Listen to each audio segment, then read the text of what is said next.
Hello everyone, कैसे हो आप सब। I hope you all are doing well. तो आज हम क्वांटम मैकेनिक्स का नेक्स्ट लेक्चर स्टार्ट करने जा रहे हैं। आज हम किसके बारे में बात करेंगे? आज हम commutator relation between position and momentum operator, इनके बारे में बात करेंगे, है ना। अब ये क्या होती है? हमारी जो मोमेंटम और पोजीशन ऑपरेटर होता है ना, ये ऑलरेडी मैं जो प्रीवियस लेक्चर है उसमें बता चुकी हूँ ना, जिसमें मैंने एक्सपेक्टेशन वैल्यूज की बात की थी। Expectation value for position, expectation value for momentum, and then उसके बाद हमने किसकी बात की थी? ऑपरेटर की बात की थी, है ना। अगर प्रीवियस लेक्चर देखा होगा तो आपको ध्यान होगा, मैंने जब पोजीशन जो हमारा होता है एक्सपेक्टेशन वैल्यू ऑफ पोजीशन, उसकी वैल्यू क्या आई थी मेरी? Integrate Sai star x psi d x, है ना, ये वैल्यू आई थी। तो मैंने बोला था साई स्टार और साई के बीच में ये जो टर्म है ना, इसको हम बोलते हैं ऑपरेटर, है ना। ये क्या है? हमारा ऑपरेटर है। ऑपरेटर होते क्या, सारी बातें हम कर चुके हैं ना। मैं एक बार थोड़ा सा आइडिया दे रही हूँ आप सभी को। ये क्या था? ये मेरी एक्सपेक्टेशन वैल्यू थी, है ना। एक्सपेक्टेशन वैल्यू मतलब एवरेज वैल्यू, है ना। कैसे निकालते हैं सारा मैंने बताया था उसमें। ऐसे ही मैंने मोमेंटम जो होता है हमारा, उसकी एवरेज वैल्यू यानी एक्सपेक्टेशन वैल्यू। देखो, एक्सपेक्टेशन वैल्यू को ही हम एवरेज और मीन वैल्यू बोलते हैं। हम क्यों करते थे एवरेज? मैंने बताया था कि हम एक ही सिस्टम पे जब हम मेजर करते हैं तो वो सिस्टम डिस्टर्ब हो जाता है ना, कि act of measurement disturb the system. तो हम क्या करते हैं, एक ही सिस्टम पे बार बार रिपीटेड ऑब्जर्वेशन लेने के बजाय हम उस जैसे सिमिलर सिस्टम पे ऑब्जर्वेशन लेते हैं, फिर हम उन सबका मीन यानी एवरेज कर देते हैं। उसी को हम एक्सपेक्टेशन वैल्यू बोलते थे। तो यहाँ पे एक्सपेक्टेशन वैल्यू फॉर मोमेंटम हमारी क्या आई थी? साई स्टार, है ना, आयोटा माइनस आयोटा एच का del by del x psi d x, है ना। तो ये मेरा क्या हो गया था? ये मेरा हो गया था मोमेंटम ऑपरेटर, है ना। ये क्या हो गया था मेरा? मोमेंटम ऑपरेटर, है ना। पूरा लिख लेना। तो ये सारी बातें हम कर चुके हैं, है ना। आज हम किसके बारे में बात करेंगे? Commutator relation. किन किन के बीच में? इन पोजीशन और मोमेंटम ऑपरेटर के बीच में। तो कम्यूटेटर का मीनिंग क्या होता है ना? तो commutator it tells us if we can measure two observables at the same time, कि सेम टाइम पे क्या मैं दो ऑब्जर्वेबल क्वांटिटी को मेजर कर सकती हूँ। अब देखो इसका मीनिंग। अब हमने according to Heisenberg uncertainty principle की बात करें हम, तो उसमें हमने क्या पढ़ा है कि जो delta x into delta P है ना, that is greater equal H upon 4 पाई। देखो ये पढ़ा होगा आप सभी ने ना। इसको इरेज कर दूं मैं? हमने किसकी बात की होगी? हमने की थी कि delta x dot delta P greater equal H upon में 4 पाई, इसकी बात की थी, है ना। This is our Heisenberg uncertainty principal. ये क्या बताता है कि एक ही टाइम पे हम पोजीशन और मोमेंटम को कैलकुलेट नहीं कर सकते, है ना। उसमें क्या आ जाएगा? हमारा एरर आ जाएगा, अनसर्टेनिटी आ जाएगी ना। तो ऐसे ही हमारा कम्यूटेटर बताता है कि सेम टाइम पे हम दो ऑब्जर्वेबल को मेजर कर सकते हैं या नहीं कर सकते, है ना। तो इसको हम प्रूव करेंगे। देखो, जब मैं कम्यूटेटर रिलेशन बताऊंगी पोजीशन और मोमेंटम ऑपरेटर के बीच में, तो मेरा हाइजेनबर्ग अनसर्टेनिटी प्रिंसिपल भी प्रूव हो जाएगा, है ना। क्वांटम मैकेनिकली वो भी इससे प्रूव हो जाएगा। कैसे होगा? पहले देखो, if the commutator of two observable is 0 then they can be measured at the same time. कि मैं कम्यूटेटर रिलेशन निकालूंगी किन्हीं दो ऑब्जर्वेबल के बीच में। अगर उनका कम्यूटेटर रिलेशन मेरा 0 आ जाता है, कैसे निकालेंगे वो मैं बताऊंगी अभी, है ना। अगर मेरा वो 0 के इक्वल आ जाता है तो उसका मीनिंग क्या है कि मैं उसको सेम टाइम पे यानी एक ही टाइम पे उन दोनों क्वांटिटी को मैं मेजर कर सकती हूँ, है ना। और अगर वो नहीं आता, otherwise there exist an uncertainty relation between the two, कि अगर वो 0 नहीं आता क्या कम्यूटेटर उन दोनों वैल्यूज का, है ना, तो इसका मतलब क्या हुआ? That it means it will have some uncertainty, कि हम एक ही टाइम पे दोनों वैल्यूज को मेजर नहीं कर सकते, है ना। तो देखो, अब मैंने क्या लिखा है? आर कैप लिखा है। तो आर कैप मेरा कुछ भी हो सकता है, एक्स वाई जेड 3D में, है ना, पता होगा आप सभी को। देखो, हम ऐसे लिखते हैं ना आर वेक्टर को भी, एक्स आई कैप प्लस में वाई जे कैप प्लस में जेड के कैप, है ना। तो मेरा जो ये आर है, ये एक्स वाई जेड तीनों डायरेक्शन में कुछ भी हो सकता है, एक्स वाई जेड, है ना। ऐसे ही जो मेरा पी कैप है, वो मेरा क्या आया था जब मैंने किसकी बात की थी? मैंने इसकी ऑपरेटर की, है ना। पी कैप जो मेरी एक्सपेक्टेशन वैल्यू निकाली थी, मैंने यहाँ पे भी थोड़ी देर पहले लिखा था ना। तो वो मेरा क्या आया था? आल्टा एच का डेल बाई डेल एक्स। तो वो आल्टा एच का डेल बाई डेल वाई भी हो सकता है, आल्टा एच का डेल बाई डेल जेड भी हो सकता है, माइनस का ही, है ना। माइनस का, तो माइनस का iota h cut del by del x, ये एक्स के रिस्पेक्ट में, वाई के रिस्पेक्ट में, जेड के रिस्पेक्ट में, कुछ भी हो सकता है हमारा। तो ये मेरा क्या था, कोम्यूटेटर। अब देखो हम फाइंड आउट करेंगे ना कोम्यूटेटर रिलेशन किस किस के बीच में, पोजीशन और मोमेंटम ऑपरेटर के बीच में। क्या प्रूव करेंगे, हाइजेनबर्ग अनसर्टेनिटी प्रिंसिपल। तो इतना नोट कर लो आप सभी। देखो इतना नोट किया सभी ने, है ना। अब मैं क्या बात करूंगी, मैं कोम्यूटेटर रिलेशन किसके लिए, पोजीशन और मोमेंटम ऑपरेटर के लिए निकालूंगा, है ना। इसको इरेज कर दूं। देखो बड़ा सिंपल है ना, क्वांटम मैकेनिक्स में एक बार आपको कंसेप्ट पता चल जाए उसके बाद आसानी से निकाल सकते हो, है ना। इसमें रटने की जरूरत नहीं है कुछ भी, है ना। समझ में आ गए तो आराम से सोल्व कर लोगे। अब मैं किसकी बात करूंगी, commutator relation between position and momentum vector, यानी कि किसकी बात करूंगी मैं, एक्स कैप और पी एक्स कैप की बात करूंगी, है ना। अभी मैं किस में मान के चल रही हूँ, मैं एक्स एक्सिस में मान के चल रही हूँ कि मेरा एक्स भी जो पोजीशन है वो भी मैं एक्स में कैलकुलेट करना चाह रही हूँ एक्स एक्सिस में, और मोमेंटम भी एक्स एक्सिस में कैलकुलेट करना चाह रही हूँ, है ना। और ये किस पे ऑपरेट होगा, मेरा कोई किसी फंक्शन साई पे, है ना। तो मैं कैसे फाइंड आउट करूंगी, देखो इतना आप सभी को पता होगा कि सबसे पहले जो मेरा एक्स कैप है वो पी एक्स कैप पे ऑपरेट होएगा, है ना। यानी एक्स कैप मेरा किस पे ऑपरेट होगा, पी एक्स कैप पे ऑपरेट होगा। फिर उसके बाद मेरा पी एक्स कैप किस पे ऑपरेट होगा, एक्स कैप पे होगा। उसके बाद मेरा ये जो पी एक्स कैप है ये किस पे ऑपरेट होगा, एक्स कैप पे ऑपरेट होगा। यहाँ पे क्या आ जाएगा मेरा फंक्शन साई। साई मतलब हमारा कोई भी वेव फंक्शन, है ना। तो देखो पी एक्स की वैल्यू मैंने अभी बताई थी, पी एक्स कैप की वैल्यू क्या आती है मेरी, minus iota h cut del by del x, ये वैल्यू आती है मेरी, है ना। कि minus iota h cut del by del x कैसे आया, जब मैंने आपको मोमेंटम का अभी बताया था, है ना। मोमेंटम के लिए जो एक्सपेक्टेशन वैल्यू निकाल रहे थे हम, तो जो मेरा ये ऐसे आ रहा था ना, psi star minus iota h का del by del x psi d x, है ना। ये किसके लिए आ रहा था मेरा, मोमेंटम की जब मैं एवरेज वैल्यू बात कर रही थी तब उस केस में आ रहा था। तो ये मेरा क्या था, ऑपरेटर था, है ना। ये वाली ये मेरा क्या था, ऑपरेटर की वैल्यू। तो ये मेरे यहाँ से है। इतनी बात समझ में आई आप सभी को। तो देखो अब हम क्या कर देंगे, यहाँ पे जो ये वैल्यू निकाली हमने यहाँ पे सब्सटीट्यूट कर देंगे पी एक्स की जगह, है ना।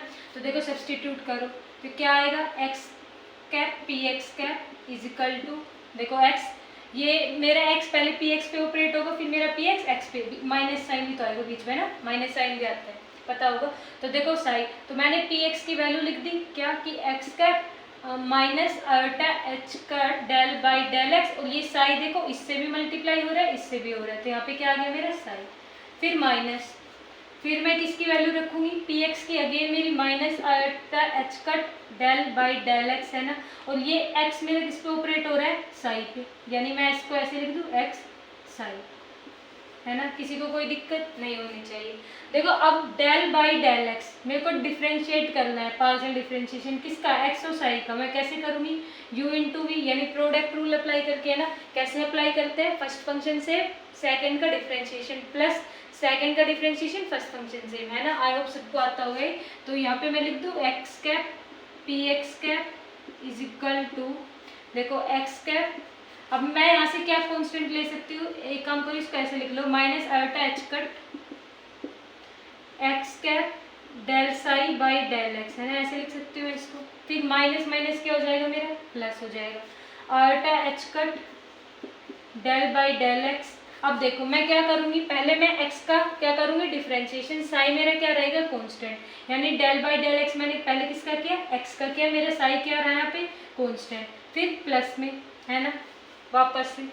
तो देखो अब मैं क्या करूँगी, अब मेरा ये साई है, इसका करूँगी मैं differentiation with respect to x, तो मेरा x कांस्टेंट रहेगा, यानी del psi by del x, और मेरा ये एक्स क्या रहा है यहाँ पे, कांस्टेंट रहा है ना। अब देखो जो टर्म कैंसिल आउट हो गया उसको कैंसिल आउट कर दो, जो नहीं हो रही उसको छोड़ दो यहीं पे ना। अब देखो ये आयोटा एच कट इसके साथ भी है, ये माइनस आयोटा एच कट इसके साथ भी था, इसके साथ भी आएगा ना, तो ये इसके साथ भी तो आएगा आयोटा एच कट, है ना, इसको नहीं भूलना है आपको, है ना। तो देखो अब जो सी टर्म कैंसिल आउट हो रही है वो अब इससे ये वाले टर्म में कैंसिल आउट हो रही है, देखो सेम है ना, कि माइनस आयोटा एच कट तो plus iota h cut del psi by del x, del psi by del x, और यहाँ पे एक्स, यहाँ पे एक्स कैप, है ना। तो ये वाली टर्म मेरी इस वाली टर्म से कैंसिल आउट हो गई, तो मेरी यहाँ से क्या वैल्यू आई, x cap p x cap is equal to iota h cut, और del x by del x है ना, यानी एक्स का डिफ्रेंशिएशन एक्स के ही रिस्पेक्ट में करेंगे तो हम वैल्यू क्या आएगी हमारे यहाँ से 1 निकल के आएगी है ना। तो यानी मेरी वैल्यू क्या आई यहाँ से एक्स पी एक्स की वैल्यू आयोटा एच कट है ना। ये मेरी किसकी वैल्यू आ गई एक्स कैप और पी एक्स कैप। मैंने यहाँ पे साई नहीं लिखा है ना, ये 1 को भी मैं हटा दूँ। साई क्यों नहीं लिखा, साई मैंने बाद में ऑपरेट कराया था ना, कि हमने कोई वेव फंक्शन माना था इसको ऑपरेट कराने के लिए। तो मैं इनिशियली किसकी बात कर रही थी, केवल एक्स और पी एक्स की।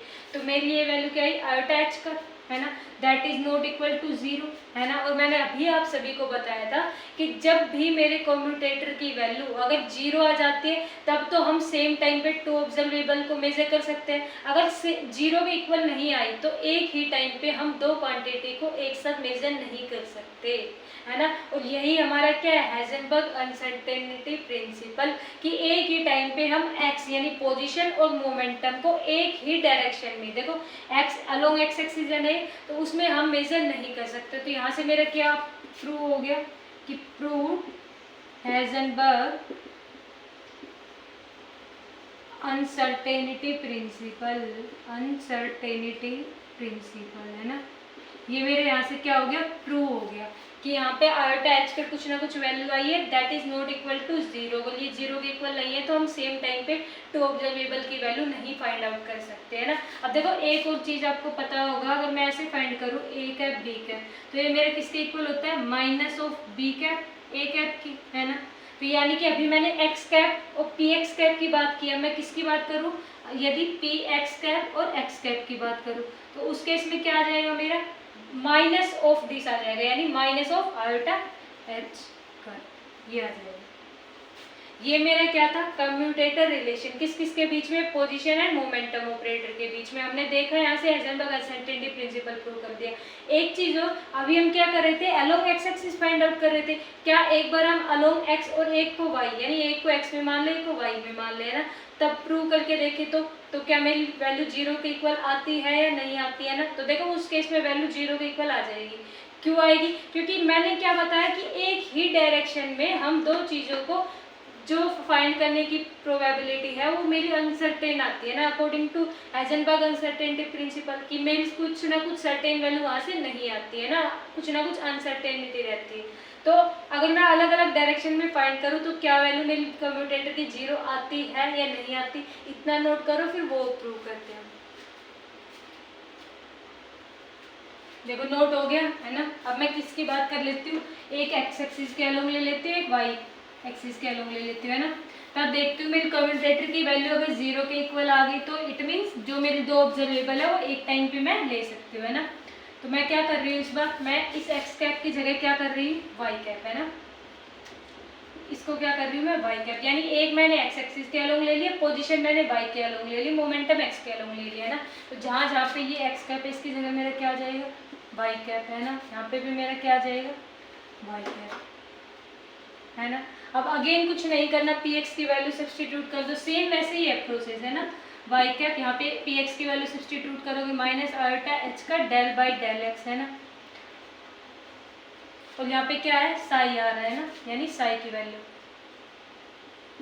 माइनस अब पी एक्स की वैल्यू यानी कि आयोटा एच का डेल बाई डेल एक्स है ना। अब देखो डेल बाई डेल एक्स लिख दिया यहाँ पे है ना, तो साई और वाई यानी कि मैं क्या कर रही हूँ देखो पी एक्स वाई और साई, तो जैसे पिछली बार किया था ना आपने सेम वैसे ही करना है। कि अब मेरा क्या आ गया, ये वैल्यू मैंने रख दी यहाँ पे है ना, यहाँ पे क्या बचा मेरा वाई कैप और साई है ना, सेम जैसे पिछली बार किया था सेम वैसे के वैसे करना है। इक्वल टू तो मैं क्या लिख दूँ इसको minus iota h cut y del psi by del x है ना, माइनस माइनस मेरा plus iota h cut del by del x है ना।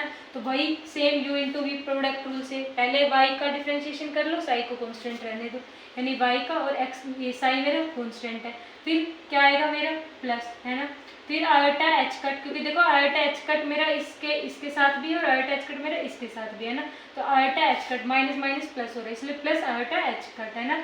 फिर अब मैंने क्या किया कि मैंने अब साई को डिफ्रेंशिएट किया एक्स के रिस्पेक्ट में, मेरा वाई क्या रहा कांस्टेंट यानी del psi by del x, और मेरा वाई क्या रहा यहाँ पे कांस्टेंट है ना। अब जो टर्म कैंसिल आउट हो जाए उस टर्म को कैंसिल आउट कर दो, देखो ये वाली टर्म इस वाली टर्म से कैंसिल आउट हो गई है ना।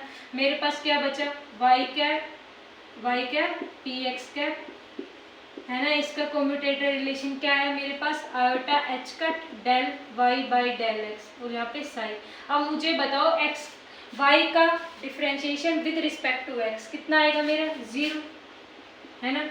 ये सबको पता होगा कि dx बाई डी एक्स हम निकालते हैं तो 1 आता है, x का डिफ्रेंशिएशन x के ही रिस्पेक्ट में 1 आता है, जबकि y का डिफ्रेंशिएशन x के रिस्पेक्ट में 0 आता है और z का डिफ्रेंशिएशन x के रिस्पेक्ट में क्या आता है मेरा, 0 आता है।